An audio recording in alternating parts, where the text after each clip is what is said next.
Hello students, welcome back to our YouTube channel Sigma Gurukul. I hope you all will be fine. तो बच्चों हम लोग अपनी narration की जो सीरीज पढ़ रहे थे हम उसी को कंटिन्यू करने जा रहे हैं, ठीक है। मैंने आपको फर्स्ट और सेकंड वीडियोस में सब कुछ सिखा दिया है कि रिपोर्टिंग वर्ब को कैसे चेंज किया जाता है, कनेक्टर को कैसे चेंज किया जाता है, और one of the most important points में से एक रिपोर्टेड सब्जेक्ट को कैसे चेंज किया जाता है, ठीक है। और अब हम लोग आज जो पढ़ने वाले हैं वो पढ़ने वाले हैं कि चेंज ऑफ रिपोर्टेड वर्ब, ठीक है। क्या पढ़ने जा रहे हैं? Change of reported verb. अब बच्चों याद है आप लोगों को मैंने फर्स्ट और सेकंड वीडियोस में दोनों में आपको बता रखी है ये बात कि भाई जब भी हम लोग नरेशन का जब चैप्टर पढ़ते हैं उसके अंदर हम लोग हमेशा क्या करते हैं, एक छोटी सी ट्रिक का भी यूज करते हैं, ठीक है। तो जो ट्रिक यूज होगी ना बच्चों वो यहीं से यूज होगी, ध्यान रखना। मतलब ये इतना इंपॉर्टेंट है। मैं आपको एक छोटा सा एग्जांपल देता हूं। एग्जांपल का मतलब ये हो गया कि मैं आपको एक छोटी सी बात ये बताता हूं कि सपोज करो आपके पास एक क्वेश्चन है, ठीक है। डायरेक्ट स्पीच आई हुई है और हम कंपटीशन के पेपर में बैठे हुए हैं तो हमारे पास 4 ऑप्शंस भी होंगे। तो हमें उस चारों ऑप्शंस में से किसी ना किसी पर एक बार वो लिंक लगाना पड़ेगा ना, हमें वो देखना पड़ेगा कि भाई हम चारों में से कौन सी बात सबसे पहले देखें। तो वो कौन सी बात सबसे पहले देखोगे? रिपोर्टेड वर्ब में। इसके लिए मैं आप लोगों को ना एक लाइन सिंपल सी सिखा दूंगा। वो लाइन आप लोग as it is as a गाना, जैसे गाना यूज करते हैं ना, गाना याद करते हैं, आप क्या करना वैसे गाने की तरह उसको याद कर लेना, 2-3 बार रटना, अपने आप आपके माइंड में आ जाएगा, ठीक है। तो जरा वो देखते हैं बस वो है क्या। लेकिन ना जैसे मैं आपको एक बार पढ़ाने से पहले एक छोटी सी बात बच्चों बताता हूं, अच्छे से आप सुनना। जैसे हम लोग एक चैप्टर पढ़ते हैं वॉइस, है ना, और एक चैप्टर पढ़ते हैं हम लोग जैसे नरेशन। तो देखो इनमें ना एक डिफरेंस याद रखना, और कभी भी ये चैप्टर्स ना भाई बैक टू बैक मत पढ़ना, बिकॉज इसकी बात जो है वो इसमें अप्लाई नहीं होती, इसकी बात जो है वो इसमें अप्लाई नहीं होती, इसलिए बच्चा जो है वो कंफ्यूज हो जाता है। कोई पूछे इन दोनों में सबसे बड़ा डिफरेंस क्या होता है, वॉइस में और नरेशन में सबसे बड़ा डिफरेंस क्या होता है।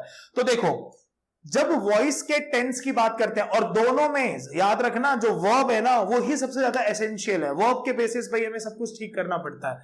कोई पूछे दोनों में सबसे बड़ा डिफरेंस क्या है, तो देखो जब वॉइस हम लोग कभी पढ़ते हैं तो वॉइस में हमेशा हमें टेंसेस का ध्यान देना पड़ता है। मतलब प्रेजेंट टेंस में क्वेश्चन है तो आंसर भी प्रेजेंट टेंस में आएगा, पास्ट टेंस में क्वेश्चन है तो पास्ट टेंस में क्वेश्चन आंसर आएगा, अगर एक्टिव से उसका पैसे बनाओगे तो। But narration is totally opposite of voice.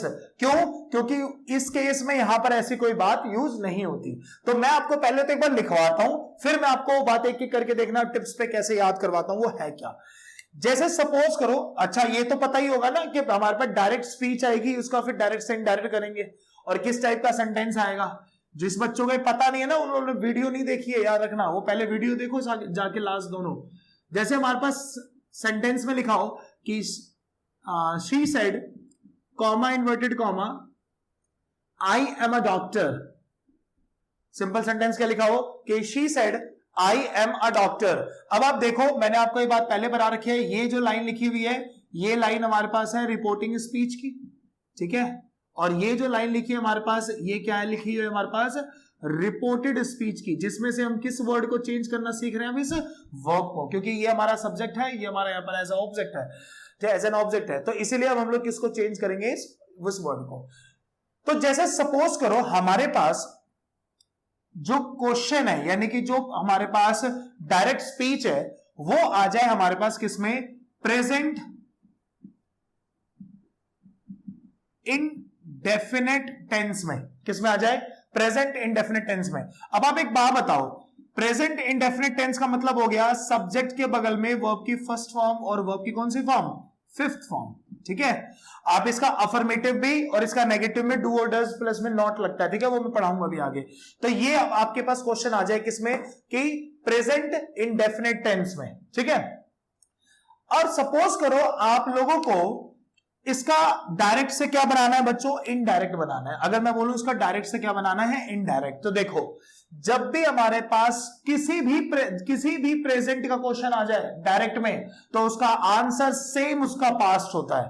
समझ गए इसका मतलब? सेम पास्ट का मतलब हो गया कि जब आपके पास क्वेश्चन है प्रेजेंट इंडेफिनिट तो यार सेम पास्ट इसका आंसर क्या हो जाएगा, फिर पास्ट इंडेफिनिट।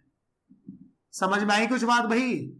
क्या हो जाएगा, प्रेजेंट इंडेफिनेट, तो फिर इसका आंसर क्या हो जाएगा हमारे पास, पास्ट इंडेफिनेट। अब पास्ट इंडेफिनेट का जो रूल होता है आप सबको पता होना चाहिए, स्ट्रक्चर होता है सब्जेक्ट प्लस वर्ब की सेकंड फॉर्म और देन उसके बाद क्या आ जाता है, ऑब्जेक्ट। और जब इसका आप अफर्मेटिव से नेगेटिव बनाते हो तो क्या बन जाता है, डिड। जैसे इसमें डू और डज है तो डू और डज का पास्ट में तो डिड ही होता है, ठीक है। तो सपोज अगर डायरेक्ट स्पीच ये है तो इनडायरेक्ट हमारे पास क्या होगा, पास्ट में, ठीक है। तो कोई सा भी प्रेजेंट है, अभी मैं आगे कॉन्टिन्यूस पढ़ाऊंगा, कॉन्टिन्यूस में भी यही बात है, अगर प्रेजेंट इंडेफिनिट है तो उसका आंसर किस में आएगा, पास्ट इंडेफिनिट। अब सपोज करो जो क्वेश्चन है वो है पास्ट इंडेफिनिट। अब बच्चों मैं आपको ये आगे ऐसे पढ़ा रहा हूं, ध्यान रखना ये बात, ठीक है, कि ये जो प्रेजेंट इंडेफिनिट, ये जो प्रेजेंट इंडेफिनिट है इसका आंसर पास्ट इंडेफिनिट में आया। अब सपोज अगर ये जो क्वेश्चन है वो हमारे पास पास्ट इंडेफिनिट में आया, इस बार डायरेक्ट स्पीच पास्ट में, प्रेजेंट में ये क्वेश्चन था तो इसका आंसर ये हुआ, अब ये क्वेश्चन है, तो जब पास्ट में क्वेश्चन होता है तो उसका आंसर बनता है हैड में, और हैड यहां पर दो ही में आएंगे, तो यहां पर लिखा हुआ है क्या, पास्ट परफेक्ट टेंस, समझ में आया। अब आप मुझसे पूछ सकते हो sir past perfect continuous tense में भी तो हैड आता है, बट याद करो उसमें हैड बीन प्लस में आईएनजी आता है, क्या यहां पर आईएनजी वगैरह है, नहीं, तो इसलिए इसको आईएनजी में नहीं बनाएंगे, तो इसलिए परफेक्ट में बनाएंगे। और परफेक्ट का जो रूल होता है, स्ट्रक्चर होता है, उसको क्या बोलते हैं, सब्जेक्ट प्लस में हैड प्लस में V3। कुछ बात समझ में आई। तो प्रेजेंट का आंसर दिया तो किसमें आया, पास्ट, और जब पास्ट में क्वेश्चन होता है तो उसका आंसर क्या होता है, हैड। अब सपोज करो हैड में क्वेश्चन है, अब आपको ये बात आई थिंक समझ में आ गई होगी कि मैं यहां पर एक आपको सीरीज ऐसे कंटिन्यूस पढ़ा रहा हूं एक बात, ठीक है। तो प्रेजेंट का आंसर पास्ट में, पास्ट का आंसर आएगा तो हैड में। अब सपोज करो हैड में क्वेश्चन है, देख रहे हो आगे बढ़ रहे हैं ना, और हैड का जो क्वेश्चन होता है उसका आंसर हमेशा क्या होता है यार, नो चेंज, खत्म वॉइस। अगर आप मेंस के पेपर में बैठे हो और अगर आपको इतना भी बातें पता है ना, तो याद रखना 7 से 8 क्वेश्चन इसी बेसिस पर आते हैं, ठीक है। और ये जो है ये आपका टाइम टेकन होता है, टाइम सेविंग होता है, जिसमें आप लोग क्या कर सकते हो, बहुत सारे ऐसे पॉइंट्स अगर पता है आप लोगों को तो उससे हमारे क्वेश्चन करने की जो टाइम मैनेजमेंट हम जिसको बोलते हैं वो हमारा बहुत ज्यादा अच्छा रहता है, ठीक है। तो सिंपल सा लॉजिक क्या है, प्रेजेंट का क्वेश्चन है, आंसर आएगा पास्ट में, पास्ट का क्वेश्चन है, आंसर आएगा हैड में, हैड का क्वेश्चन है, आंसर आएगा नो चेंज। याद हो गया, प्रेजेंट का पास्ट, पास्ट का हैड, हैड का नो चेंज, 4 लाइन, ठीक है। अब हम लोग जो बाकी टेंसेस हैं वो भी एक बार साथ के साथ, तो बच्चों मैंने आपके सामने ये सारे लिख दिए, ठीक है। अब मैं इसको एक एक करके आपको समझाता हूं। अब मैंने आपको वही बात बता रखी है, आपको भी वही बात माइंड में बैठानी है, बता दो एक बार, रिपीट कर दो कौन सी बात है। प्रेजेंट का क्वेश्चन होगा, आंसर आएगा पास्ट में, पास्ट का क्वेश्चन आएगा, आंसर आएगा हेड में, और हेड का क्वेश्चन आएगा तो आंसर आएगा नो चेंज, ठीक है।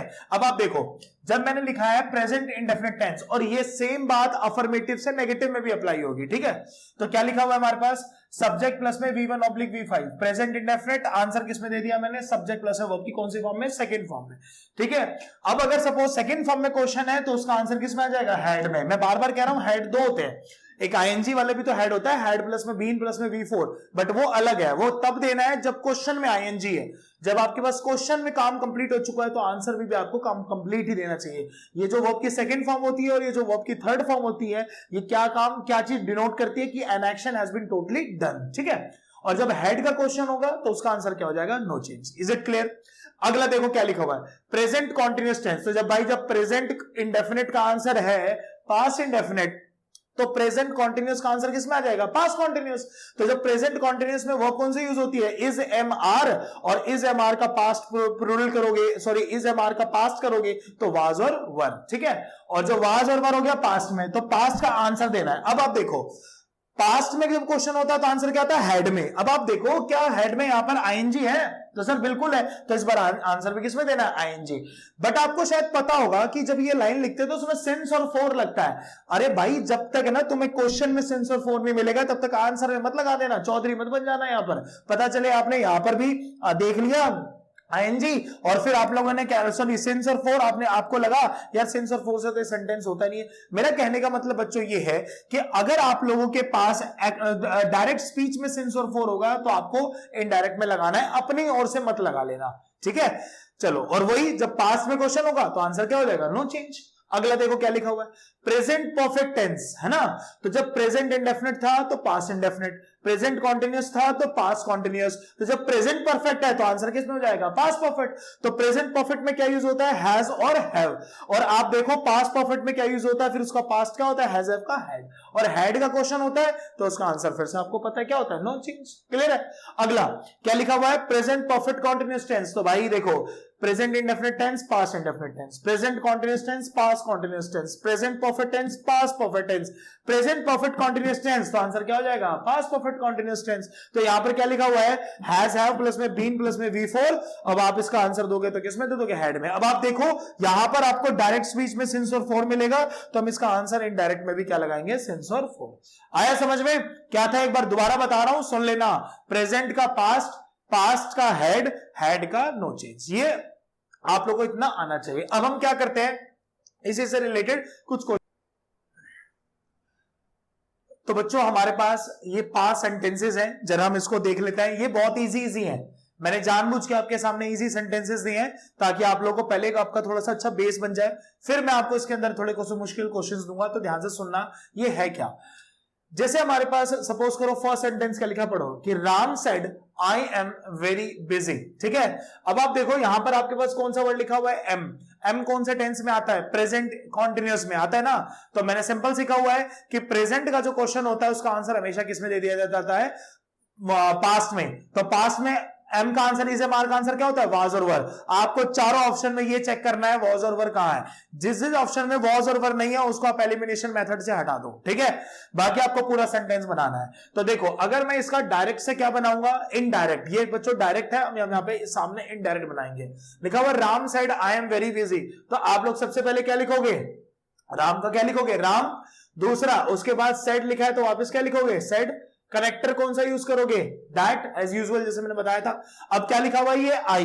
अब बताओ आई के लिए यहां पर कौन सा वर्ड किसके अकॉर्डिंग चेंज करूंगा, वेरी गुड, किसके अकॉर्डिंग चेंज करूंगा, सब्जेक्ट। सब्जेक्ट क्या लिखा हुआ है, राम, तो राम के लिए जो प्रोनाउन यूज होता है वो क्या यूज होता है, ही।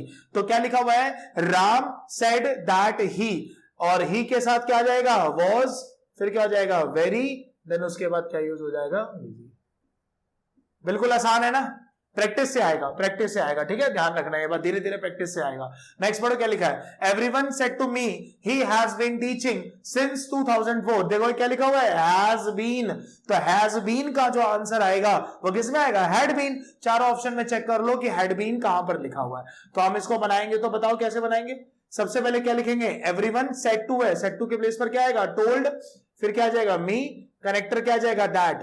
ही कौन सा पर्सन है, थर्ड, बिल्कुल चेंज नहीं होगा, तो ही के बाद क्या आ जाएगा, हैड बीन, फिर उसके बाद क्या आएगा, टीचिंग, देन उसके बाद क्या आएगा, सिंस 2014। आसान है बिल्कुल। चलो नेक्स्ट पढ़ो क्या लिखा है, my mother says to me I cooked for us, तो यहां पर देखो क्या लिखा हुआ है, कुक्ड, कुक्ड वर्ब की कौन सी फॉर्म है, सेकंड फॉर्म, तो सेकंड फॉर्म है, इसमें पास्ट में, तो प्रेजेंट का पास्ट, पास्ट का हैड, तो आप इसका आंसर कुक्ड की जगह पे किसमें दे दोगे, हैड कुक्ड। बस आप जनरली इसको पूरा बना लो, तो क्या बन जाएगा हमारे पास कि माय मदर सेज टू के प्लेस पर क्या आएगा, टेल्स, फिर क्या आ जाएगा, मी, कनेक्टर क्या आ जाएगा, दैट।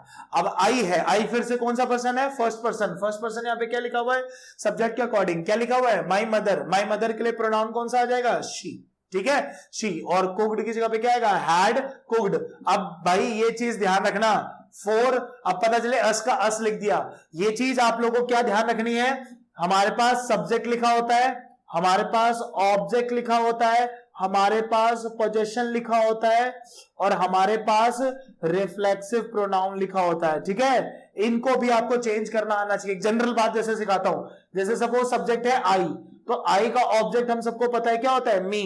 पोजेशन की बात करूंगा तो पोजेशन कौन सा यूज होता है, मी और माइन, या सॉरी माई और माइन, और रिफ्लेक्सिव इसका कौन सा यूज होता है, जिसको बोलते हैं क्या, माई सेल्फ, ठीक है। तो आपको ये भी चेंज करना है, तो कुछ नहीं कर रहा, जब सब्जेक्ट चाहिए तो सब्जेक्ट लगा लो, जब ऑब्जेक्ट चाहिए तो ऑब्जेक्ट लगा लो, जब पोजीशन चाहिए तो पोजीशन लगा लो, और जब हमारे पास रिफ्लेक्सिव या इंफेटिक चाहिए तो उस केस में ये लगा लो। आप एक बात देखो, ये क्या लिखा हमारे पास, अस, अस हमारे पास सब्जेक्ट है या ऑब्जेक्ट है, सर ऑब्जेक्ट है, तो आंसर भी ऑब्जेक्ट चाहिए। अगर मैं बोलूं अस का सब्जेक्ट क्या होता है वी, तो वी कौन सा पर्सन होता है फर्स्ट। तो याद है मैंने आप लोगों को ये बात पहले भी सिखा रखी है कि वी का आंसर आप हमेशा किसमें देना, दे में, किसमें देना, दे में। अब ये सब्जेक्ट तो सब्जेक्ट है, इनका ऑब्जेक्ट बना लो फिर। तो वी का जो ऑब्जेक्ट होता है वो क्या होता है अस, और दे का जो ऑब्जेक्ट होता है वो क्या हो जाता है देम। तो बस आप लोगों को यहां पर अस की जगह पे कौन सा वर्ड यूज करना चाहिए, देम। एक बात ध्यान रखना बच्चों, कभी कभी क्या होता है नरेशन में ना, जब आप कभी मेंस के पेपर में बैठोगे तो आपको मैंने ये बात पिछले दोनों वीडियोस में भी बताया हुआ है कि आपके पास चारों के चारों ऑप्शंस कभी कभी गलत भी मिलेंगे। तो पता है आप लोगों को उस केस में ना थोड़ा सा माइंड यूज करना पड़ेगा। अब जैसे यहां पर कभी कभी इनकी जो हिंदी मीनिंग है वो गलत आती है, बट उसमें कोई ऐसी कोई गलती नहीं होती, क्योंकि जब मैंने खुद जब मेंस का पेपर दिया था तो उसके अंदर भी ये बात यूज हुई थी। अब मैंने भी ये चीज दिमाग लगाई कि अब मैं क्या करूं उस टाइम पे, तो मैंने ऐसे रूल ही यूज करके उसका आंसर दिया और वो पेपर में बिल्कुल सही हुआ। और जितने बच्चे मेरे से पढ़ते हैं मैं उनको भी ये बात सिखाता हूं, इसलिए आप थोड़ा ध्यान देना। अभी हम जो ये रिपोर्टेड वर्ब पढ़ रहे हैं ना, इसको एक और तरीके से पढ़ते हैं। क्यों? आपको लगता होगा हर बार ऐसे चेंज किया जाता है, नहीं ऐसा नहीं है। ये तो हमने एक पार्ट पढ़ा है अभी, ठीक है। चलो ध्यान से सुनना सभी। नेक्स्ट हमारे पास क्या लिखा हुआ है, नेक्स्ट है बच्चों हमारे पास Mohan said you have lost your watch. देखो इसमें भी ये बात आएगी। अब ध्यान से देखेंगे यहां पर क्या लिखा हुआ है, हैव लॉस्ट। तो हैव क्या है, प्रेजेंट पास्ट, प्रेजेंट है सर, तो प्रेजेंट का आंसर किस में आता है, पास्ट में। तो हैव लॉस्ट का आंसर क्या हो जाएगा, हैड लॉस्ट। चलो बनाओ इसको, कैसे बनाओगे ध्यान से देखो। सबसे पहले क्या आ जाएगा, मोहन। अब मुझे बताओ यहां पर क्या मैं सेड का सेड लिखूंगा, बताओ। हाँ सर टू तो आया नहीं है, लिख देते हैं। अरे मेरे भाई फिर भूल गए, ये क्या लिखा हुआ है, यू। यू कौन सा पर्सन है हमारे पास, सेकंड पर्सन। किसके अकॉर्डिंग चेंज होता है, ऑब्जेक्ट के अकॉर्डिंग। तो भाई जब ऑब्जेक्ट नहीं होता तो उस केस में हम क्या मानते हैं, मी मानते हैं ना। तो मी मानते हैं तो लाइन क्या बन जाएगी, मोहन सेड टू मी। अब जब मोहन सेड टू मी करोगे तो वो आंसर हमारा क्या हो जाएगा, मोहन टोल्ड मी। कनेक्टर क्या जाएगा, दैट। यू की जगह पे क्या जाएगा, आई। मैंने आपको शायद ये बात बताई ना हो, एक बार बता देता हूं। हर बार इसको मी नहीं करते, हाँ बताई थी, मुझे याद आ गया, ठीक है।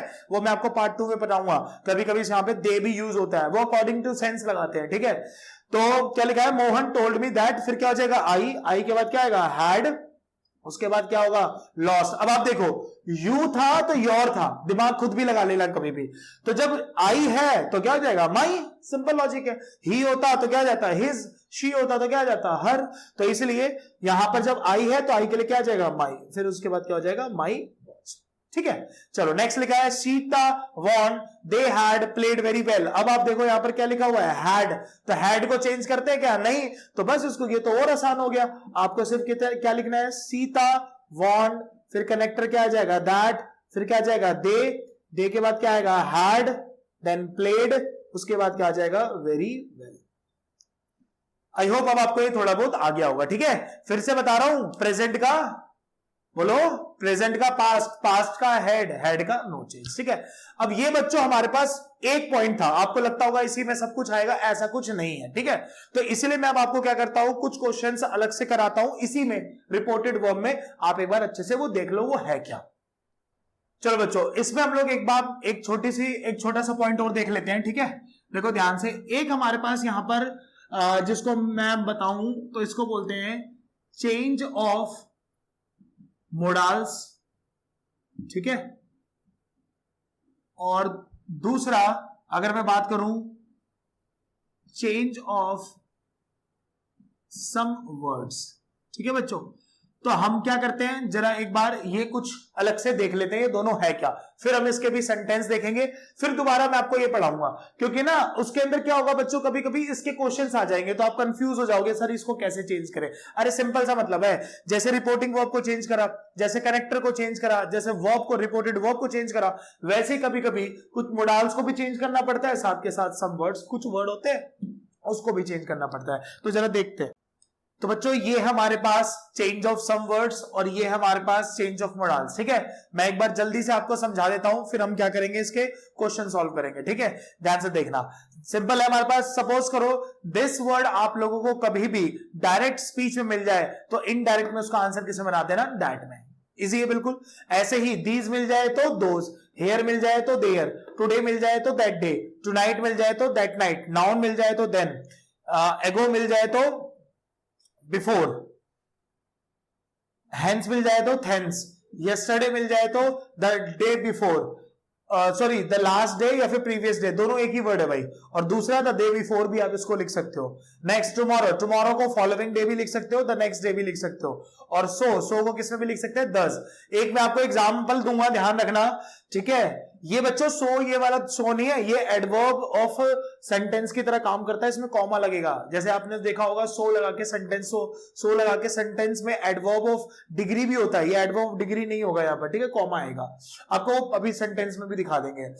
जैसे आप वो ना, मैंने यहां पर सपोज ये दोनों वर्ड दे रखे हैं, कौन कौन से वर्ड, जैसे the following day, the next day, ये आपको कभी कभी दोनों ऑप्शन में मिलेगा, तो उस केस में क्या करेंगे वो भी हमें लोगों को आगे देखना है, ठीक है। नेक्स्ट देखो क्या लिखा हुआ है, चेंज ऑफ मोडाल्स। मोडाल्स में क्या है, सिंपल वही प्रेजेंट का क्या बना देंगे, पास्ट। अच्छा एक चीज और देख लो भाई, मैं ये बताना भूल गया, दिस का दैट करेंगे तो दैट का नो चेंज करेंगे, ये मतलब ये ध्यान रख लेना भाई, पता चले दिस का दैट तो सर वापस दैट का दिस, ऐसा कुछ नहीं है। प्रेजेंट से पास्ट की ओर जाएंगे, पास्ट से प्रेजेंट नहीं जाएंगे, सारे ऐसे ही हैं, ये नो चेंज होंगे इसके बाद, ठीक है। बट ये ध्यान रखना, कभी कभी गलती क्या होती है हमसे, जैसे सपोज दोज है तो दोज का दीज कर देते हैं, भाई दीज होगा तो ही दोज करोगे, अदरवाइज नहीं करोगे। सेम यहां पर कैन है तो कैन का आंसर किसमें आएगा, कुड, और कुड है तो उसका आंसर किसमें होगा फिर भाई, नो चेंज होगा। आगे होगी बात समझ में। सेम यही मे का हो जाएगा माइट, विल का हो जाएगा वुड। अब आता है ये रहा इंपॉर्टेंट वर्ड, ठीक है भाई, जो कि ऑलमोस्ट बच्चे गलत करते हैं। क्या करते हैं, शेल का आंसर शुड लगाते हैं। शेल का आंसर शुड में बनता है, बट याद रखना उसके पीछे एक टर्म्स एंड कंडीशन होती है, वो मैं आप लोगों को इंटेरोगेटिव सेंटेंस में सिखाऊंगा, ठीक है। और शेल बी आ गया तो फिर शुड भी आएगा, ठीक है, और शेल हैव आ गया तो शुड हैव आएगा। अब ये देखो, हैव का आंसर हैड मत कर देना, समझ में आया, ये हैव यूज होता है, इसको मैं आप लोग को कंडीशनल क्लॉज के चैप्टर में पढ़ाऊंगा कि आप लोग को ये हैव वगैरह कैसे यूज करते हैं मॉडल्स के अंदर, ठीक है। तो ये था हमारा। अब हम क्या करते हैं, दोनों के मिला के कुछ क्वेश्चंस उसके सॉल्व करते हैं, ये भी याद होना चाहिए। और प्लस आप लोगों को जो मैंने पिछले बुलाया क्या था, एक बार दोबारा बता दो यार। देखो अब मैं बार बार भाई फोकस इसलिए कर रहा हूं उस बात पे, क्योंकि वो बहुत इंपॉर्टेंट है। जब आप कभी भी पेपर में बैठोगे तो इतना टाइम सेव करेगा कि आप खुद को ही आपको यकीन नहीं होगा। क्या था, प्रेजेंट से पास्ट, पास्ट से हेड, हेड से नो चेंज, ठीक है। चलो क्वेश्चंस देखते हैं इसके।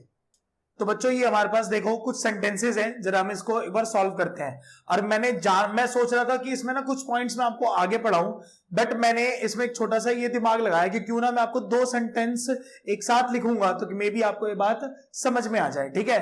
तो देखो एक बार आपको मैं दोनों सेंटेंसेस में एक बार पढ़ा देता हूं क्या है। पहले आप फर्स्ट सेंटेंस पढ़ो, क्या लिखा है, कविता सेड ही लिव्ड हियर। मैं ये बात इसलिए बता रहा हूं क्योंकि बच्चों मेरे पास बहुत सारे बच्चे ऐसे हैं जो ये बोलते हैं मेरी क्लासेस में कि सर हमने देखा है कि हेयर का देयर बन जाता है, बहुत सारे वर्ड चेंज भी होते हैं, दिस का दैट होता है, बट ये कहीं कहीं पे ऐसे चेंज नहीं होते। तो उसके पीछे क्या रीजन है, उसके पीछे क्या लॉजिक है, तो आज ये आपका लॉजिक जो है, आज जो आपकी टेंशन है ये दूर होने वाली है, ठीक है। आप ध्यान से सुनना, इसके पीछे रीजन क्या है ना यार, एक ही वर्ड, कोई भी वर्ड उठा लो सेंटेंस में जब यूज, जैसे सो वर्ड मैंने अभी आपको बताया, सो सेंटेंस में एज अ प्रोनाउन भी यूज होता है, सो सेंटेंस में एज एन एडवर्ब भी यूज होता है, और सो सेंटेंस में एज एन कंजंक्शन भी यूज होता है। तो जैसे वो प्लेसेस पर अलग अलग यूज होगा, वैसे वैसे उसका तरीका जो होता है वो अलग अलग हो जाता है। तो हमें कब चेंज करना होता है आपको ये पता होना चाहिए। जैसे आप फर्स्ट सेंटेंस पढ़ो, फर्स्ट सेंटेंस है क्या आपके पास, सेंटेंस लिखा है हमारे पास कि कविता सेड ही लिव्ड हियर। अब आप देखो एक लिव्ड यहां पर है, अगला पढ़ो क्या लिखा हुआ है, the stranger said here I slipped for 5 hours। अब आप एक हेयर यहां पर देख लो, ठीक है। अब देखो आप नोटिस करो यहां पर ना, ये यहां पर एक ऑब्जेक्ट की तरह यूज हुआ, और प्लस ये यहां पर सेंटेंस में इसको डिनोट कर रहा है, समझ में आया, यानी कि प्लेस को एक तरह का। तो भाई जब तक ये प्लेस को डिनोट नहीं करेगा ना, तब तक हम इसको चेंज नहीं करेंगे। यहां पर ये प्लेस को डिनोट कर रहा है, इसलिए आप यहां पर इसको हेयर का क्या बना दोगे, देयर। बट यहां पर ऐसा कुछ नहीं है, क्योंकि हेयर और इसका देखो यहां पे पोजीशन जो है वो भी क्या है यहां पर अलग। तो एज ए ऑब्जेक्ट यूज हो रहा होगा, एज एन ऑब्जेक्ट यूज हो रहा होगा, तब आप यहां पर हेयर का देयर बनाना, अदरवाइज उसको नहीं बनाना है, ठीक है। तो देखो जब चेंज करेंगे तो कैसे बनाएंगे हम लोग, कि कविता, उसके बाद क्या लिखेंगे, सेड, कनेक्टर क्या जाएगा, दैट, फिर क्या जाएगा, ही। अब लिव्ड वर्ब की कौन सी फॉर्म है, सेकंड फॉर्म। सेकंड फॉर्म का आंसर किसमें आता है, हैड में, तो क्या हो जाएगा, हैड लिव्ड, और हेयर का क्या बन जाएगा, देयर। समझ में आ गई बात। अगला पढ़ो क्या लिखा है, द स्ट्रेंजर सेड। अब ये भी मैंने आपको बता दिया क्या बन जाएगा, कि द स्ट्रेंजर सेड, कनेक्टर क्या हो जाएगा, दैट। अब आप देखो हेयर का वापस हमें क्या लगाना है, हेयर ही लगाना है। मैंने कहा ना पोजीशन से आपको थोड़ा सा इस बात को ध्यान रखना है। अगला आई स्लिप्ड, आई का आंसर अब देखो स्ट्रेंजर के लिए या तो ही आएगा या तो शी आएगा, तो कौन सा वर्ड यूज करोगे आप लोग यहां पर, ही। स्लिप्ड वर्ब की सेकंड फॉर्म है तो आंसर किसमें आ जाएगा, हैड स्लिप्ड। फोर क्या आ जाएगा, 4 5 और देन उसके बाद क्या यूज होगा, आस। Is it clear? चलो नेक्स्ट पढ़ो क्या लिखा हुआ है कि my father said I shall go to market tomorrow. ये तो फिर इजी है बिल्कुल, बनाओ कैसे बनेगा। सबसे पहले माई फादर, देन उसके बाद सेड। अब आप कनेक्टर कौन सा यूज करोगे, दैट। सब्जेक्ट क्या है आपके पास, आई, किसके अकॉर्डिंग चेंज होता है, माई फादर। माई फादर के लिए जो सब्जेक्ट यूज होगा, प्रोनाउन यूज होगा, क्या यूज होगा, ही। शेल, शेल का क्या करोगे, शुड। अरे नहीं यार, वुड बताया था ना, वुड। किस केस में करेंगे वो थोड़ी देर में बताऊंगा। गो, गो के बाद क्या आएगा, टू मार्केट। अब आप इसके बाद क्या लिख सकते हो, द फॉलोइंग डे भी लिख सकते हो और आप इसको नेक्स्ट डे भी लिख सकते हो, बोथ आर करेक्ट। ठीक है, नेक्स्ट पढ़ो क्या लिखा हुआ है, everyone said to me this boy is verbose, यानी कि वर्बल। और नेक्स्ट क्या लिखा हुआ है कि he said this is sweet. बहुत इंपॉर्टेंट है, ध्यान रखना, ये चीज हम पढ़ते नहीं है, गलत हो जाता है। आप मुझे बताओ ये दिस और ये दिस का इनमें डिफरेंस है, दिमाग लगाओ, क्या इसमें डिफरेंस है, बिल्कुल सर डिफरेंस है। ये यहां पर अकेला सब्जेक्ट है, ये यहां पर अकेला सब्जेक्ट नहीं है, यहां पर सब्जेक्ट क्या है, दिस बॉय। और जब कभी भी हमारे पास दिस, दैट, दीज, दोज, इनके बाद नाउन आता है तो ये यहां पर एक एडजेक्टिव की तरह वर्क करता है। किसकी तरह काम करता है, एडजेक्टिव। और ये यहां पर क्या है, एक प्रोनाउन की तरह वर्क करता है, क्योंकि ये सेंटेंस का सब्जेक्ट बन गया। ठीक है, तो जब कभी भी आपके पास दिस हो गया और दैट हो गया, ठीक है, दिस का दिस का बनाएंगे दैट और दीज का बनाएंगे दोज। ठीक है, तो इन्हीं से मैं आपको बता देता हूं। इसको अगर आप एज अ एडजेक्टिव यूज कर रहे हो, एज एन एडजेक्टिव यूज कर रहे हो या फिर प्रोनाउन यूज कर रहे हो, तो प्रोनाउन में याद रखना ये चेंज नहीं होते, लेकिन कब चेंज होते हैं ये हमारे एडजेक्टिव में। यानी कि दिस का दैट हम तब बनाएंगे जब वो एडजेक्टिव की तरह काम करेगा, और अगर कब चेंज नहीं करेंगे, जब ये एज अ प्रोनाउन की तरह यूज होगा। ठीक है, तो इसीलिए आप लोग अच्छे से ध्यान से देखना। तो समझ में आ गया, तो इसीलिए हम इसको, अब ये यहां पर एक एडजेक्टिव है तो हम इसको क्या करेंगे, चेंज, बट इसको चेंज नहीं करेंगे। जरा बनाओ सेंटेंस, क्या बन जाएगा, फिर बनेगा सेंटेंस की एवरीवन सेड टू की प्लेस पर क्या आ जाएगा, टोल्ड। देन उसके बाद मी, कनेक्टर क्या हो जाएगा, दैट, और दोबारा दैट लगेगा। ध्यान रखना, कहीं सोचो सर दो दैट एक साथ कैसे आएंगे, भाई एक कनेक्टर है, एक अलग वर्ड है। तो दैट बॉय, फिर उसके बाद क्या आएगा, इज का किस में आ जाएगा, वॉज। देन उसके बाद क्या यूज हो जाएगा, वर वॉज। आई होप अब आपको ये समझ में आ गया होगा। नेक्स्ट देखो क्या लिखा हुआ है, ही के बाद क्या यूज हो जाएगा, सेड। कनेक्टर क्या जाएगा, दैट, दैट के बाद क्या यूज होगा, दिस। इज का क्या बन जाएगा, वॉज। देन उसके बाद क्या बन जाएगा, स्वीट। ये तो समझ रहे हो ना मैं वॉज कैसे कर रहा हूं यहां पर, ठीक है, क्योंकि प्रेजेंट से आंसर किसमें बना रहा हूं, पास्ट में। ठीक है, चलो लास्ट हमारे पास सेंटेंस क्या लिखा हुआ है कि he said to them you can't go tomorrow. अब यहाँ पे कांट है तो कैन का आंसर किसमें आता है, कुड में, है ना, तो चेंज कर लो, ये तो और आसान है। ही के बाद क्या हो जाएगा, सेड टू, सेड टू के प्लेस पर क्या हो जाएगा, टोल्ड। देन उसके बाद क्या हो जाएगा, देम। कनेक्टर आ जाएगा दैट, यू है, यू किसके अकॉर्डिंग चेंज होता है बच्चों, ऑब्जेक्ट के अकॉर्डिंग। ऑब्जेक्ट क्या है हमारे पास, देम, देम का कनेक्टर क्या हो जाएगा, सॉरी सब्जेक्ट क्या हो जाएगा, दे।